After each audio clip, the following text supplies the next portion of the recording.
everyone, and welcome to A Plus Productions, A Plus Wrestling. We have a pretty awesome show to talk to you about today. I'm Boris, and as always, I'm joined by Matt.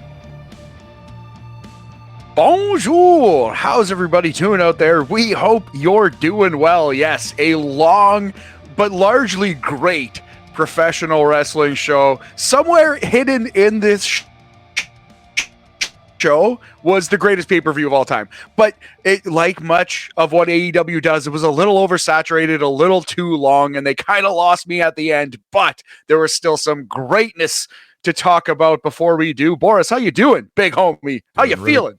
Really good, man. Really good. A little tired. It's been a busy day, busy weekend. It's just been busy, but love being able to chat some pro wrestling with you. And yeah, man, we, like you said, somewhere in the middle of all this, there was a great pay-per-view. Not to say that the show wasn't good, but it was pretty good. But like you said, it's long, especially when you're really starting to get used to the WWE PLEs. But I digress. Matt, how are you? I'm great. It is a beautiful day in Toronto. The first day probably in the great city of Toronto where it really feels like spring. Like the sun is out, the birds be chirping. It is a beautiful day to be alive in Canada and therefore the world. But yeah, this was a great show, man. Like you can't hate on it, but too much of a good thing is too much of a good thing. It's like eating a rich piece of chocolate cake and then being force-fed another right away. It's like, well, the cake was good, but it's just too much. It's just too much at some point. Yes, yeah, man, you're right. That's exactly it. Sometimes, like you said, it can be so as great as it could be, and it is, and it was. Sometimes, man, it's just like you said, it's just a little too long. Yeah, let's just jump right into it because, like I said, there is a lot to talk about. Let's start with the pre-show. Things always happen on the pre-show, always some matches. Matt, let us start. Hologram and Commander versus Blake Christian and Lee Johnson. Hologram and Commander pick up the win here in about 10 minutes-ish. Yeah, very solid opener, a Ring of Honor tag team match. It felt like the kind of thing you'd see on that show, but it's not a bad thing, right? Blake Christian's nickname is the Vanilla Baby. That's terrible. That is just a horrible. That sounds like something the Always Sunny guys came up with. It sounds like the Vanilla Baby should be wrestling the Trash Man on Always Sunny. But I digress. That was it was a fine opener. I dig the masked dude tag team of Hologram and Commander. These are guys who are just blocked by how many wrestlers there are in AEW, though. If there's like 100 guys or more, way more between AEW and Ring of Honor, people like big shoddy Lee Johnson and Hologram and Commander have no room for upward mobility. And that kind of sucks, but this was still a good match. Yeah, and I think I was actually thinking of what you just mentioned earlier, right? It's like, man, this roster is just oversaturated. It's a great roster, but there's just so much, and unfortunately, guys like Hologram and Commander might just be stuck in limbo. Time will tell, though. But yeah, it's a shame. All right. Second match of the night was Daniel Garcia, Adam Cole, Roderick Strong, and Kyle O'Reilly versus Shane Taylor, Carly Bravo, Shawn Dean, and Lee Moriarty.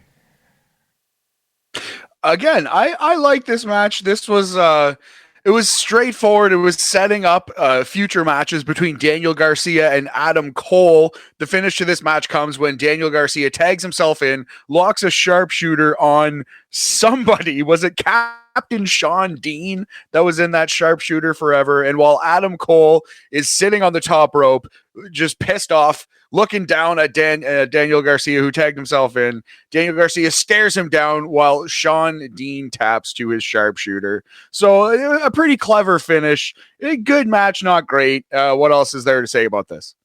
Yeah, that's exactly it, right? You kind of summed everything up there. Yeah, it was an okay match, perfect match for 0 Hour. But, it's like what's happening a lot with these 0 Hour matches. It's like, I understand trying to get everyone in the card in some shape or form. But this isn't really enticing me to purchase the pay-per-view if it was just based off of what I'm watching with 0 Hour. That makes sense. The whole goal of this is to try to get late buys, try to convince you, the YouTube viewer, to buy this show. And yeah, is like a sub 10-minute match with these guys going to do that? I don't know. Also, when they just throw in an 8-man tag on the pre-show like this, it does kind of feel like a demotion, You see it and you kind of feel bad for an Adam Cole or a Daniel Garcia, and that's not the feeling they're trying to invoke from the viewer. So yeah, I agree with that. It kind of feels like a demotion and it kind of feels like a waste of time. But at the same time, it's cool to see these guys get the paycheck. Like, it's cool to see them work in front of that crowd in Los Angeles, though they were still filing in. I don't know. I see the pros and cons to it. But yeah, this didn't need to exist. Yeah. All right. Then we see a beatdown of Gravity as Chris Jericho beats down Gravity in front of his own family over the drama and proceeds to unmask him in LA in front of his mother and sister. Yeah, so this was a scheduled match. Chris Jericho, who is the Ring of Honor World Champion, was supposed to fight Gravity, and Jericho has been losing to Gravity for 2 decades, more and more, Boris, but not the actual force of nature, the luchador Gravity. And rather than having a match, Jericho jumps the bell, beats him up with a baseball bat in front of his mother and sister, who are in the front row, causing his brother, who you may better know as Bandito, fellow luchador, former Ring of Honor World Champion. He is now feuding with Chris Jericho. So this was an angle to further the Jericho versus Bandito feud. And honestly, I thought this was quite good for a little thing on the pre-show. They got some heat. It was nice to see the mom and the daughter out there acting shocked, tending to young Gravity. All in all, I like this. A rare win for 2025 Chris Jericho. A rare W. Exactly. I really did enjoy this, like you said. This is not a bad little thing that they got going on in ROH. Right. The next thing that we see is the main event of 0 Hours. Big Boom, AJ, Orange Cassidy, and Mark Briscoe versus Mason Madden, Mansoor, and Johnny TV. It sucks that MXM collection, Mansoor and Mason Madden, are like the jobbiest jabronis, the biggest jobbers in all of wrestling. They lose to Big Boom AJ here, but they're so entertaining. At this point, I want to see them over the Outrunners. Like we've kind of seen what the Outrunners do. I like them. They're fun, but give me more MXM Dynamite and or Collision. But yeah, so Big Boom AJ pins, I believe it was Mason Madden he hit with me. It might have been Mansoor that he hit with the old powerbomb. Actually, this is Johnny TV. It doesn't matter. It does not matter. Big Boom pins somebody with the power boom. We saw the Rizzler wearing Orange Cassidy gear. We saw Big Justice doing things. Taz at one point, Adam Devine and somebody else from the Righteous Gemstones. You might know Adam Devine from Workaholics. They ran in after the match and choke slammed somebody, and Taz was just like, I guess everybody's a wrestler, which is kind of the vibe of this match. But all in all, a bit of fun on the YouTube. Yep. Exactly. Like, again, not too bad, but we just mentioned this doesn't really entice you to buy the pay-per-view. But again, good to see people in the crowd, or not good to see people. Yeah, it is great to see people in the crowd, but it was also good to see some of these people in the card for a very, very just busy night. Let's just jump straight into the main show, and we start off with MJF versus Hangman Page. This match was pretty damn good, Matt. One of the better stories. Like, overall, this has probably been one of the better built pay-per-views that AEW has done in a very long time, and maybe in ever. One of the major criticisms of AEW has always been kind of their pay-per-view cards just come out of nowhere. But this card, I think, has had some really good stories being built. That's MJF Hangman Page. It's similar to, stories that we're seeing in other companies and stories that we've seen 1,001 times, but they're doing a really good job with this. It's two guys who are just like that 1B main event slot. And what I like the most about this story, it was the whole storytelling of the buckshot lariat. And it's like, that was kind of like the major theme throughout this match. And this was a very fun match. Thoughts, Matt? Yeah, this was great. I loved this match. I thought it was, an excellent match. When we do our year-end list, this is one of many matches on this show that we will talk about again. So Hangman Page is being accepted by the crowd again, and it is thawing his cold heart. At one point, he has MJF down in the outside of the ring, and he's on the apron looking toward the turnbuckle like, I used to do a moonsault off of this thing in this position, and these people used to cheer me. And he looked deep within his soul, and he climbed to the turnbuckle and did his baby face moonsault, and the crowd went, yay! And you can see him turning face in front of us, and I really like that little thing that they got going on here with Hangman Page. MJF literally crying in the middle of the match at one point because the crowd loves Hangman and not him, screaming at him, why you? What do you have that I don't? Stuff like that. So I like the storytelling in this match. MJF lays out excellent matches. Like, his matches are all very smart. They build, there's a beginning, middle, and end. And I just think he's one of the best at laying out matches. He always has very intelligent, very rewarding wrestling matches. And I think MJF is absolutely excellent in and out of the ring. This was a great wrestling match, a little slept on if you I understand, because there was 13 matches and a huge angle on this show. But don't sleep on this Hangman Page versus MJF match. This was great professional wrestling. Absolutely, everything you said is like you hit the nail on the head, right? And because this is the first match in such a big card, you are gonna forget about it, right? And this is the issue sometimes with shows this busy, is that you are gonna forget about things that happen. It's no matter how good or bad they are.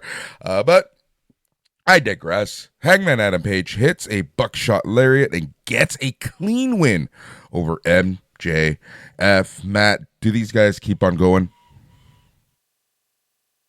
Yeah, it feels like they have one more in them. MJF is going to cheat to win and then move on, possibly to feud with Swerve. I think that's something that they've teased in the past and could easily pay off here coming up in the future. But yes, I could see the winner of this feud going on to face hopefully future world champion Swerve. We'll talk about that in a second. But yes, this is far from over. It will happen again. And I thought it was great. Yep. All right. Second match of the evening was for the TBS title, Mercedes Moné versus Momo Watanabe. This match was good. But Matt, is this one of those matches where it was just a few minutes too long? Yeah, I can see that. I know what you're saying there. Also, as sickos, as people who love and often watch Stardom, Boris, you and I, we are very familiar with Momo's game. But a lot of people don't know Momo Watanabe. So, that hurt too. The LA crowd loved to see Mercedes, the former Sasha Banks, out there doing her thing. But she was against, and I hate to use this word, but in front of that crowd, to those people, kind of a relative nobody. And again, we know that Momo Watanabe is absolutely sick. She's an incredible wrestler, and this was a very good match, but the crowd was asleep for a lot of it. Yep, that's the unfortunate part, right? No matter how good of a match they put on, I think it was an uphill battle because, okay, cool, they tried to tell a story out of this match, but you kind of knew the outcome before the match was even announced, right? Like, it was just one of those unfortunate things. No matter how good the match was going to be, it had a lot to overcome.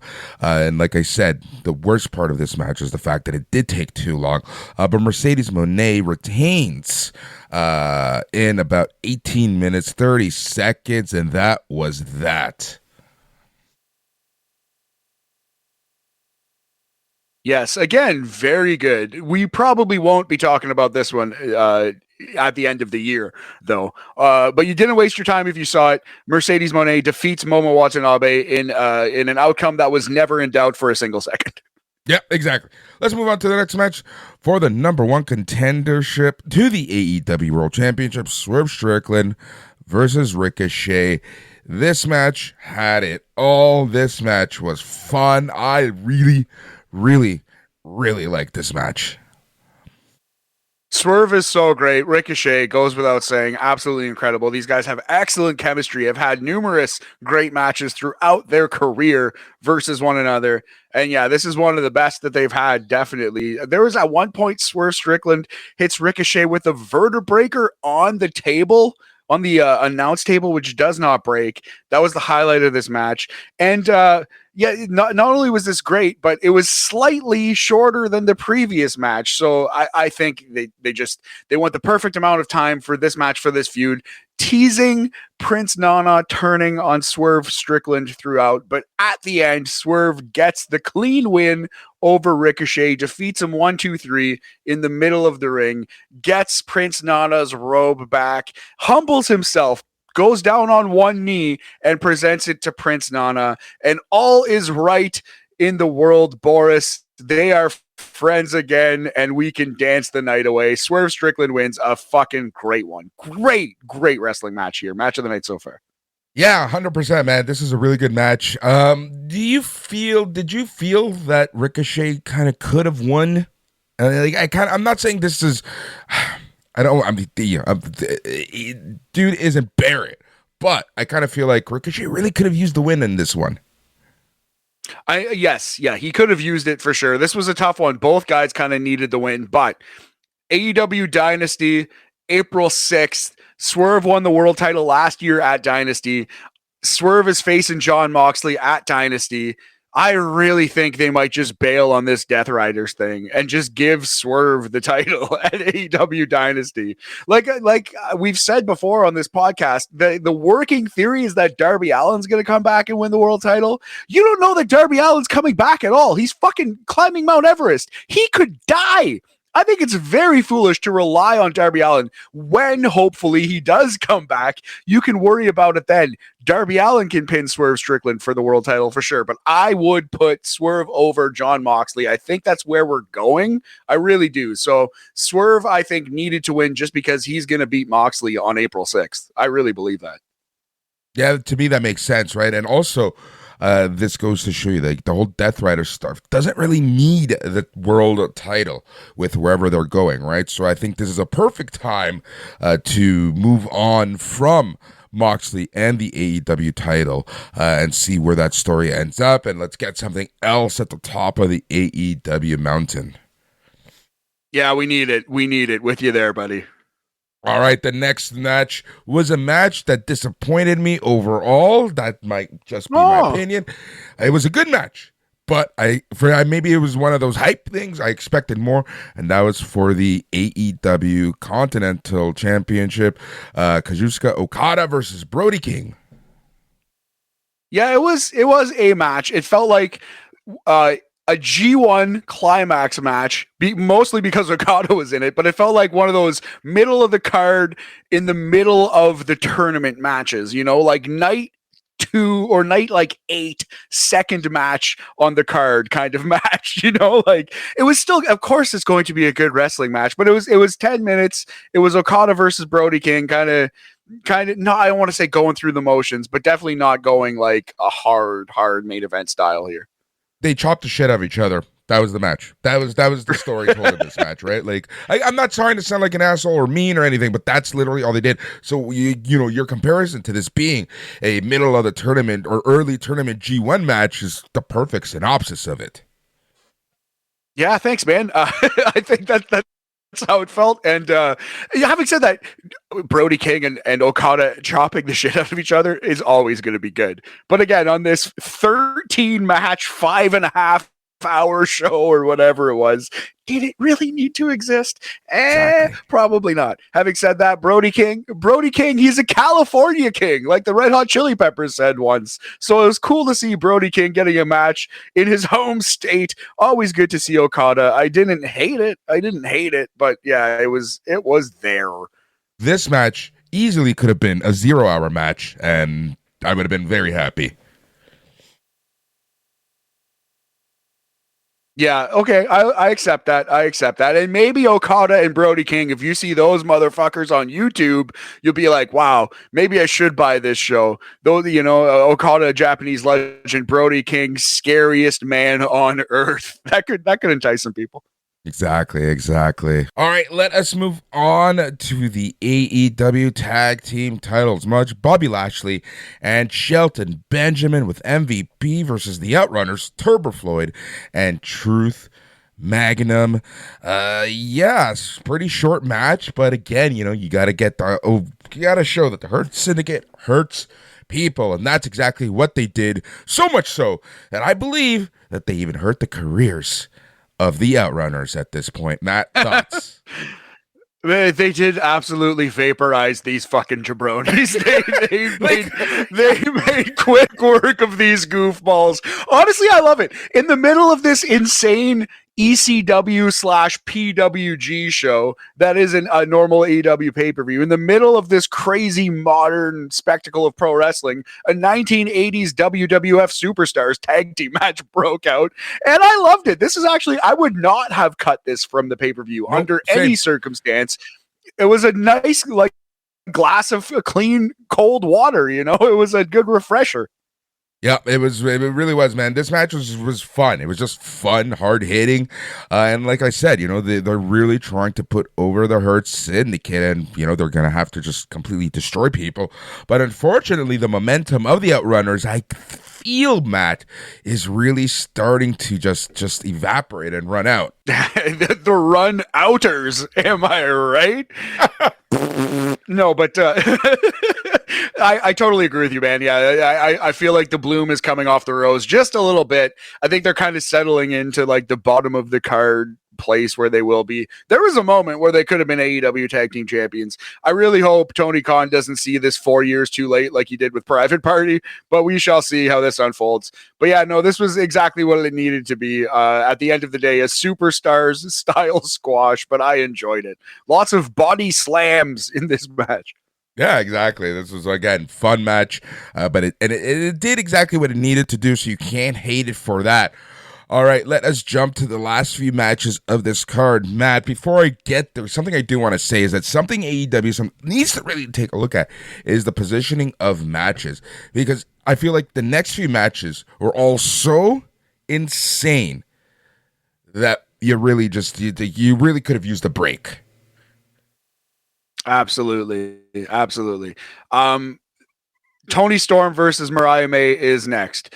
It is criminal that this did not main event in Hollywood. It's literally called the Hollywood ending. You're in Los Angeles, and with the Hollywood ending, you guys, if ever there was going to be a women's match that was going to main event an AEW show, this should have been it. And even though many things after this match were very noteworthy and honestly great, this was the peak of the show. This was the emotional, climax, dare we say, Boris, of this show. And after this, it was all going to be downhill. This match was incredible, though. Holy shit, this was great. Yep, absolutely. The Hollywood endings match. Even with the beautiful ending with the end, man, imagine if the pay-per-view had ended like that. The high that we would have had leaving wherever it is, your living room or the arena or whatever. Like, that would have been a perfect ending for this AEW show. 1,000% agree. It was so easy. You had one job, Tony Khan. And I've already said this on Facebook, so sorry to chew my food twice here.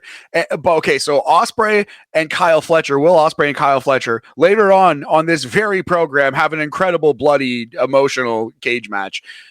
As great as it was, you should have cut that from the show, because doing the crazy violent bloodbath, horrible, emotionally draining match twice on one show was too much. And they both suffered a little bit, but certainly Will Ospreay and Kyle Fletcher suffered a little bit. So that, God bless them both. That was an excellent match. And I hate to say it because it was so brilliant, but you should have cut that from this show, and you should have closed the pay-per-view with this match, Toni Storm versus Mariah May, which at this moment has surpassed Gabe Kidd versus Kenny Omega as my current match of the year 2025. This match was amazing. I'd have to watch it again to see if I want to give it 5 stars or a measly 4.5 stars. But holy shit, this was all time, violent, bloody, the bloodiest women's match I've ever seen. And it was too much for some people. Our good friend David Brightly on our Facebook group said he hated this match. It was too much for him. I totally understand if it was too much for you. This was a lot. It was a lot of blood. Yeah, man. That's exactly it. I've seen reactions go all across the board, right? Especially with some of our listeners, right? Like, I wonder, it makes me wonder what Joe Aguinaldo thought of this match, because I know that he's iffy on these types of matches, but the competitors were excellent. Man, this was just a fun, bloody match. All the Storm Zeros, everyone was hitting Storm Zeros on chairs, everyone was bleeding. Man, this was so freaking good.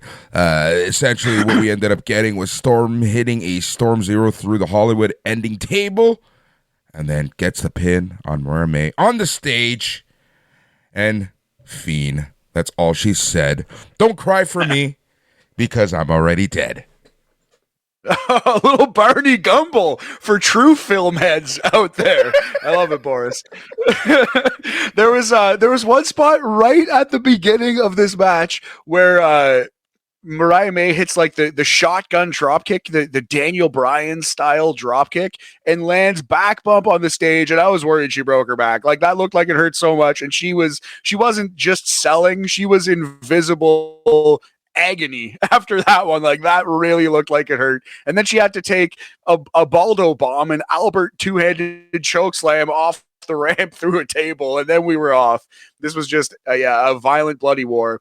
And the way we rate matches, Boris, when we talk about the crowd being so into it, the story leading up to it, and specifically the video package going into it, the commentary, the production, this was one of the greatest matches in AEW history. Flat out, straight up, this will be mentioned with the all-time moments and matches in the history of AEW. This was just perfect. Perfect. Absolutely. It really was, man. And it's after the match, I'm like, I am sad that this feud is over. Yeah, exactly. And that's how you know they absolutely did their job. That's such a great point. Like, I want to see more, but you can't. Don't do anything else. Don't you dare say another word. That was absolutely perfect. The perfect bow has been put on it. If they're still both with the company in 5, 6, 7 years and you want to run it back, then maybe. But for now, you got to let sleeping dogs lie. Absolutely brilliant. If the only way I wouldn't say it was 5 stars or whatever is because it was almost gratuitously violent, almost too violent, but I think it's exactly what the moment called for. Yep. And I really did feel sorry for whoever was coming up next. But to be honest, that match didn't even disappoint, and it was for the AEW International Championship. Takeshita versus Kenny Omega. Another absolute gem banger, and they tried to work more of a classic professional wrestling style, even a slower pace than Takeshita and Kenny Omega. Yeah, this felt like a New Japan main event, right? And I looked at the time, and 29 minutes. Yup, this was a New Japan main event style match. Absolutely. The previous match, Toni Storm and Mariah May, about 13 minutes of pure bloody craziness. This was a 29-minute New Japan main event. That's exactly what it was. And it was up there with some of the greats that ever happened in New Japan. I liked the storytelling here of Kenny Omega needing to prove to himself that he's still that guy. He needs to go into deep waters, and he certainly did.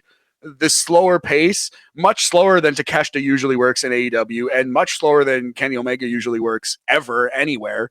Even like in his New Japan run, he built up to things, but he was still flying around that ring and moving around. And part of it is just that he's 40 now and he's coming off of a life-threatening injury and he's going to slow down. That's just life. But this new, slower, more calculated Kenny Omega, especially seen in this match, is really working for me.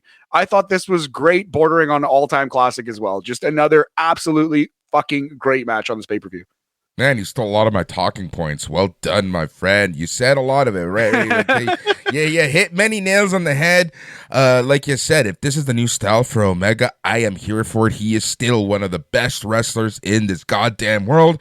Takeshita, he's also damn good and damn underutilized, even though he's getting a push. I just feel like he's destined for so much more, especially with Don Callis as his talking piece.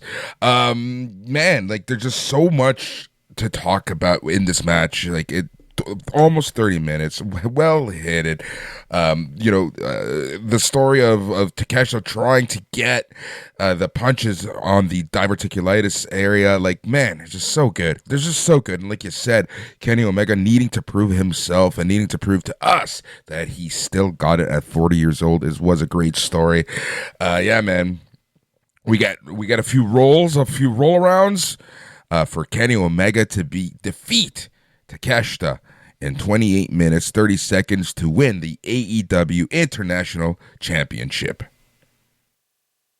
Yes, we did see some bombs being thrown in this match for sure, but in the end, it was chain wrestling that got the job done for Kenny Omega, exchanging cradles, and eventually Kenny catches him for 3. And I thought Taz specifically, but everyone on commentary did a really good job explaining the psychology of that. And sometimes when you're spinning around and doing these reversals, you can become disoriented and dizzy and kind of just lose your way, and you can just be caught in a cradle too tight to break out from. And alas, that is what happened to Konosuke Takeshita on this night. I thought one spot that I wanted to outline too before we move on from this match is Takeshita grabs a table, turns that son bitch sideways, The Rock style, and suplexes Kenny Omega gut first onto the sideways table.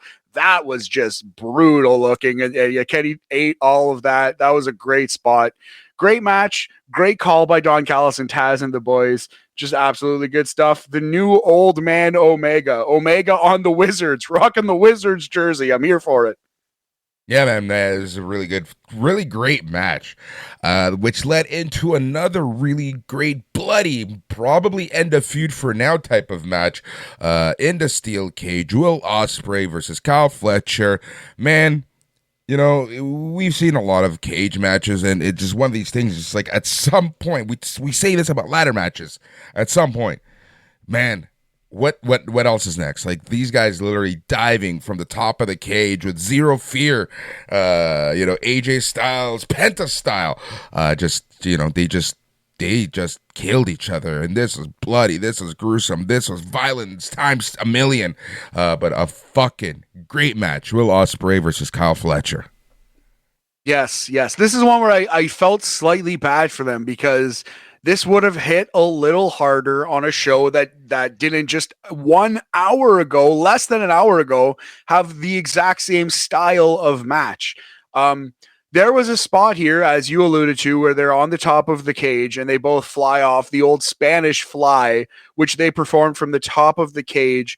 And both the crowd and the commentators reacted as though they were scared and they were relieved that these two men were safe. It wasn't like, whoa, what a crazy stunt. It was, we have now crossed the line of being afraid for their lives. And it was like more uncomfortable than a fun wrestling stunt.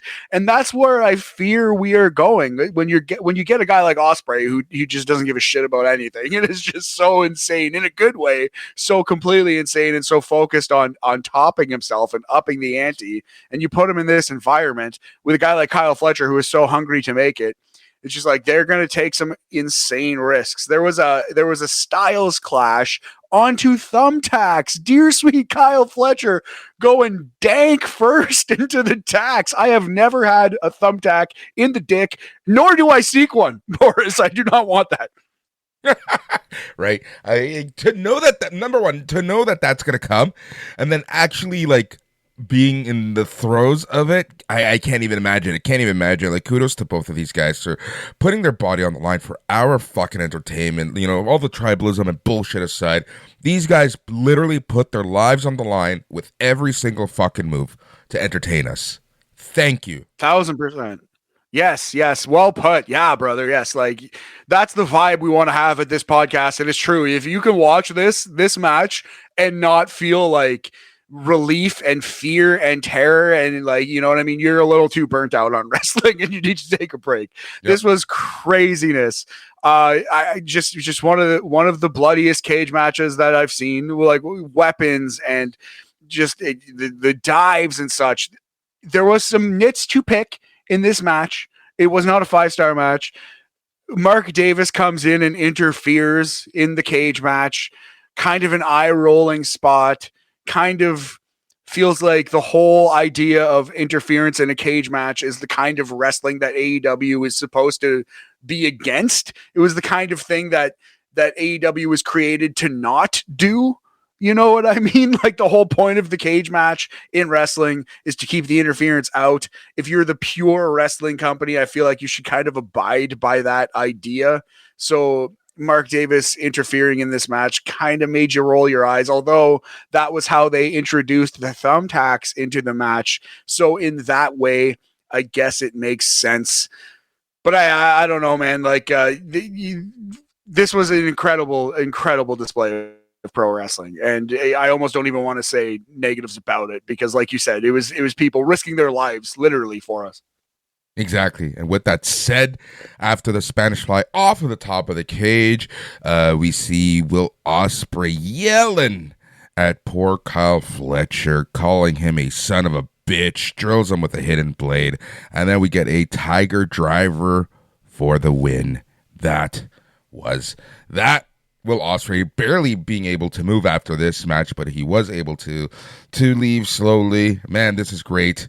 And this leads us into a match that no matter how good the match was going to be, we just saw two of the bloodiest fucking matches in AEW history. And then we get Jon Moxley versus Adam Copeland for the AEW Championship. Again, good match. Interesting storyline throughout this match. Interesting happenings that I want to talk to you about.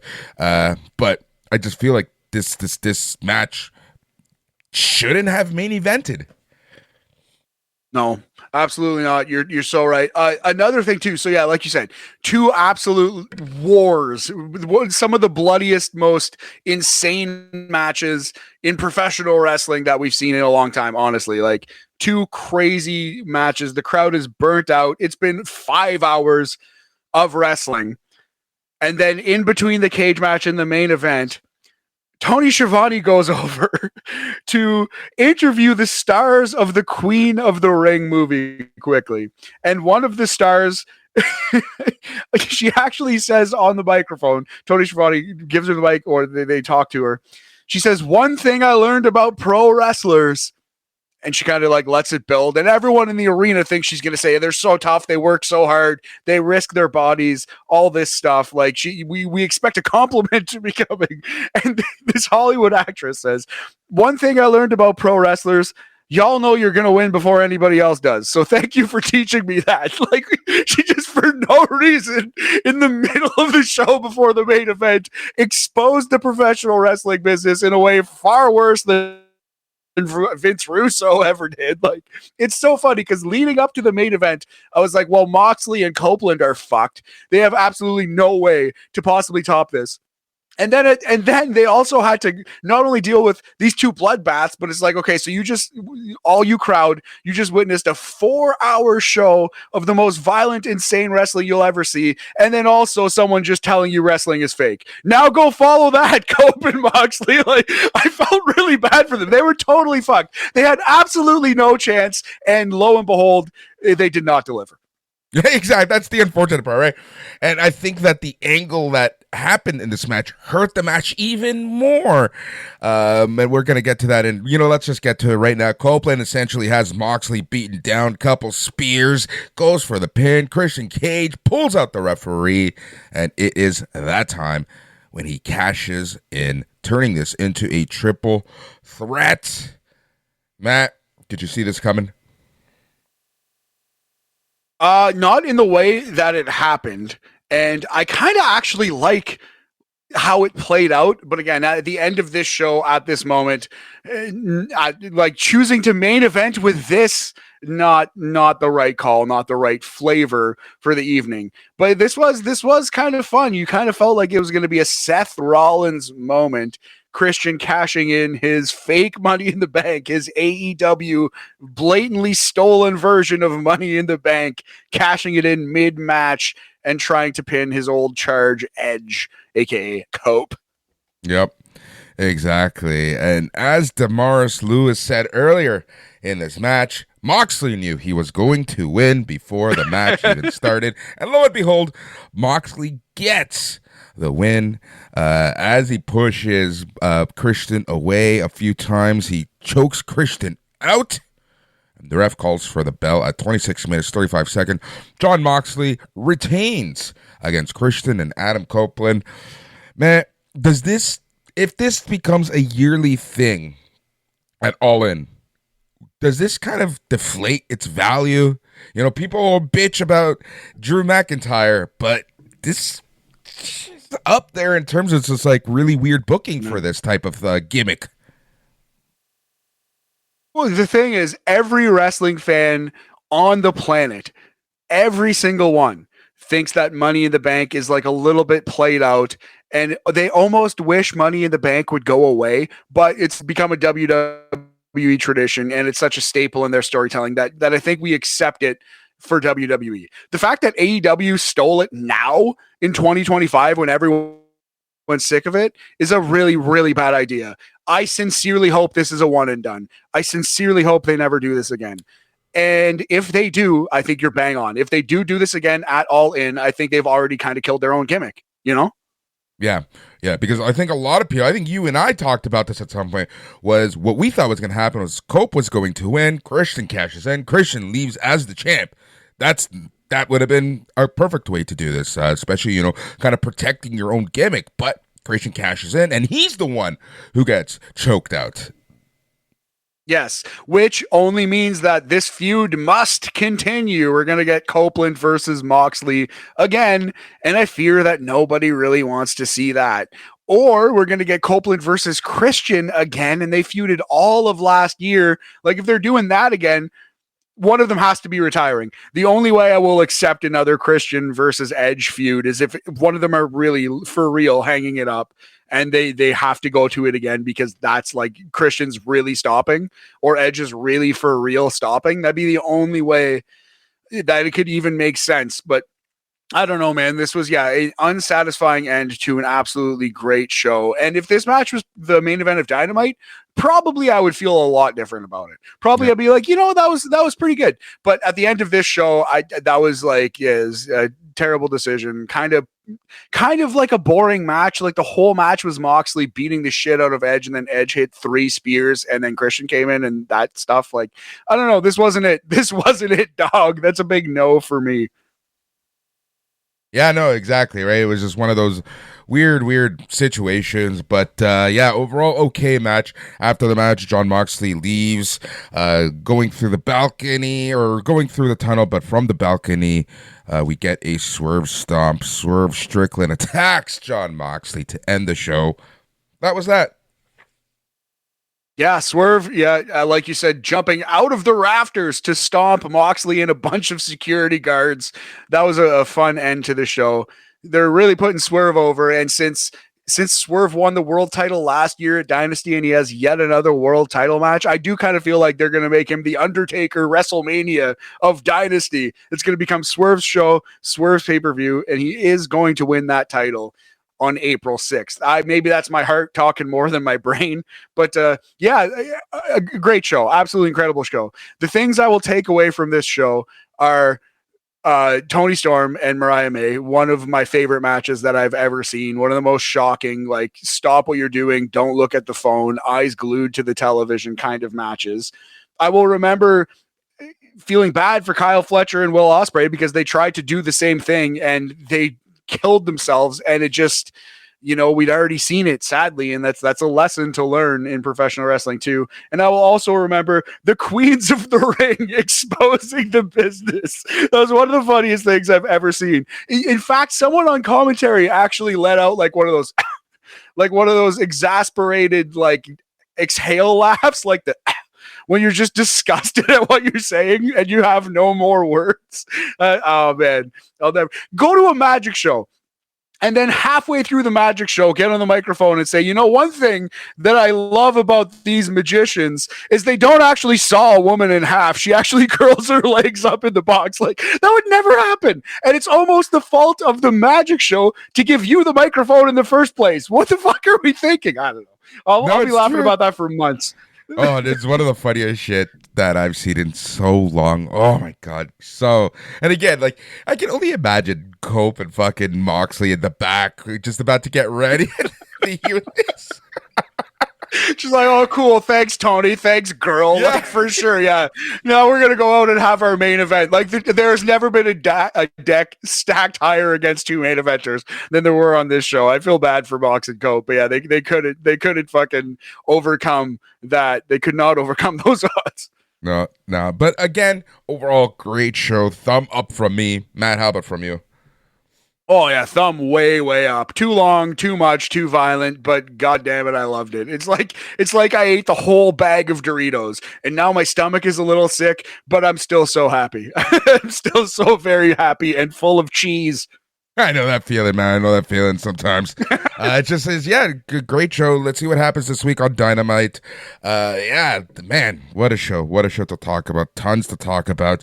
Something I did want to quickly touch on is we are maybe going to test having our weekly show move dates. We're going to be testing things out. We're going to see how things are for that. But we'll let people know. We'll give people a heads up before we do that. Could be as early as this week. Man, it's just, it's just everyone and their mother releases shows on the same day. Let's try to be a little different. Like I say, here we just have fun here. That's what it's all about. Just having fun. Once we stop having fun, that's all she wrote. But for now, we're going to be seeing what happens, where we'll release things. Best place to get a hold of us is the Facebook group, facebook.com, and search for A+ Productions. We have chat threads for every single show and opinions and whatnot. And always a good place to chat some pro wrestling and more. Because here at A+ Productions, we also talk about some sports and entertainment, TV shows, movies, anything that entertains us. That's what we talk about here on A+ Productions. Matt, any final words? No, yeah, like you nailed it. I'm thinking Thursday maybe we'll possibly test drive that. We're going to see. Weekly shows are going to start again. The actual date, Sunday I don't think is a good call. So I like where your head's at on that, brother.